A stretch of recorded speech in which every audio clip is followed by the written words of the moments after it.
America അവരുടെ ഏറ്റവും വലിയ ശത്രുവായി കണ്ടത് ചൈനയാണ്. അതുകൊണ്ടാണ് അഫ്ഗാനിസ്ഥാൻ മുതൽ ഗൾഫിലെ മുഴുവൻ രാജ്യങ്ങളിൽ നിന്നും അമേരിക്ക അവിടെ സൈനിക ശക്തിയെ കുറച്ചത്. അഫ്ഗാനിസ്ഥാനിൽ നിന്ന് സൈന്യത്തെ തന്നെ പിൻവലിച്ചു. എന്നിട്ട് അവരുടെ ശ്രദ്ധ മുഴുവൻ ചൈനയുമായുള്ള യുദ്ധത്തിലേക്ക് ശ്രദ്ധ കേന്ദ്രീകരിക്കുകയാണ് ചെയ്തത്. ആ സമയത്ത് ഏഷ്യയിൽ ചൈനയ്ക്കെതിരെ നിൽക്കാൻ പറ്റിയ ഒരു സഖ്യകക്ഷിയായിട്ടാണ് ഇന്ത്യയെ അമേരിക്ക കണ്ടത്. പക്ഷേ ട്രംപ് വരുന്നതോടുകൂടി കാര്യങ്ങൾ തലകുത്തി മറിയുകയാണ്.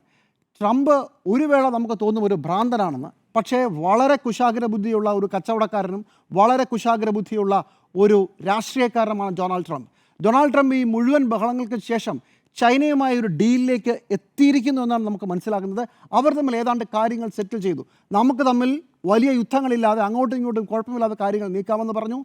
ഡൊണാൾഡ് ട്രംപ് ഈ ബഹളം വെച്ച യൂറോപ്പിനെ ചൊൽപ്പൊടിയിൽ നിർത്തി. ചൈനയ്ക്ക് അനുകൂലമായി പോകാവുന്ന പലരെയും വിരട്ടി. അവസാനം ബാക്കിയായത് ഇന്ത്യയും റഷ്യയുമാണ്. റഷ്യയെ എന്തായാലും കൂടെ കൂട്ടാൻ ട്രംപ് ഇപ്പോഴും ശ്രമിച്ചുകൊണ്ടിരിക്കുകയാണ്. ഇന്ത്യ വഴങ്ങും എന്ന് വിചാരിക്കുന്നു ഡൊണാൾഡ് ട്രംപ്.